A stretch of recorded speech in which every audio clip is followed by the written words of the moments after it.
This is Sam. She is a creature of habit. We all are. Unfortunately, Sam, not all of your habits are good ones. This is how your day started. It started all wrong.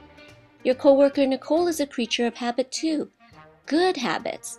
She is well groomed, arrives to work on time. She has the good habit of practicing the first moment of hand hygiene. She always washes her hands before contact with her patients. No time to clean your hands, Sam? Looks like you frightened your patients with your uncleaned hands.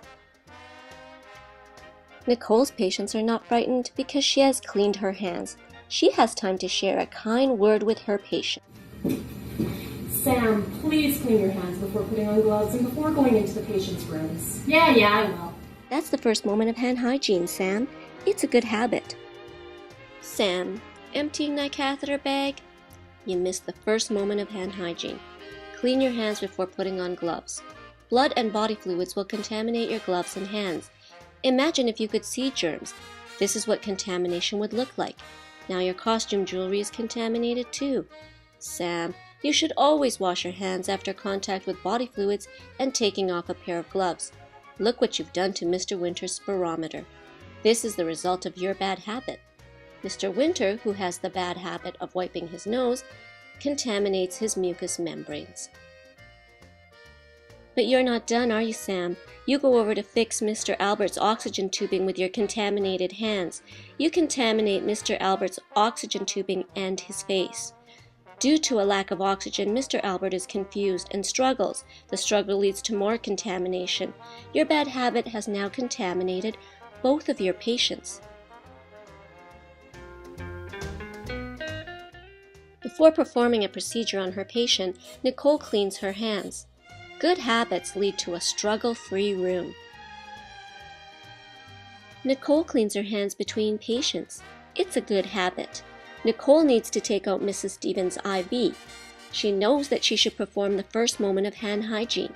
She cleans her hands first so that she does not contaminate the glove box and then puts on her gloves. After taking out the IV, Nicole then removes her gloves and washes her hands again, all the while exchanging pleasant words with Mrs. Stevens. Sam, that is not the correct way to dispose of a K-basin filled with someone else's body fluids. Once again, you forgot to wash your hands after removing your gloves.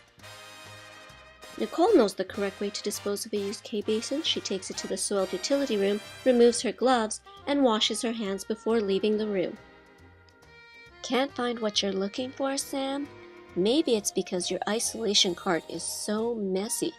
It's also full of unnecessary items. There are some items here which are not typically used for patient care. Nicole is able to find everything she needs in her isolation cart. It's a good habit to keep it clean and organized. I really didn't know that if I took a pair of gloves without washing my hands first, I was contaminating the whole box of gloves. The other day I had to give out medication to the patient in bed 1, and I ended up having to reapply the dressing for the other patient. I realize now that I should have cleaned my hands between patients. Well, now I know that I should always clean my hands before I take a pair of gloves. Before I enter the room, and before I have any contact with the patient or their environment. It's so unfortunate. There's been so much transmission lately. Did you know that Mr. Smith, who is already on precautions, has now screened positive for VRE? How did that happen? Remember last week when you helped Mr. Smith get ready for breakfast? Too bad you didn't wash your hands first. Canada's food guide does not include VRE in any of the 4 food groups. It's not part of a healthy, balanced diet. You saw Nicole and you felt envious and felt distaste for your sloppy ways. Does anyone know what your bad habits have done in your patient's room today? The only clean surfaces are the alcohol-based hand rub and the sink. Are you the only healthcare worker with the bad habit of not washing your hands? Nope. But you certainly didn't encourage her to do the right thing.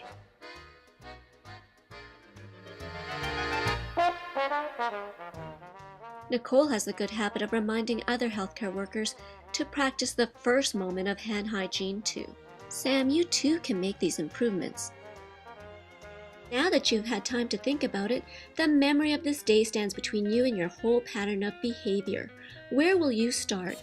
Remembering to practice the first moment of hand hygiene is a good start. How about your hair? It will need more than a comb. Some shampoo might be in order. But I guess we'll save that for another day, Sam.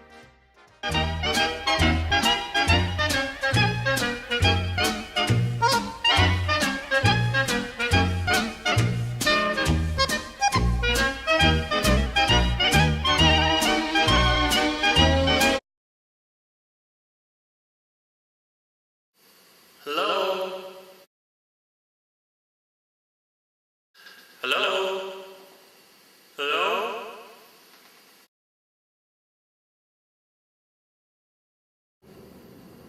Where'd everybody go?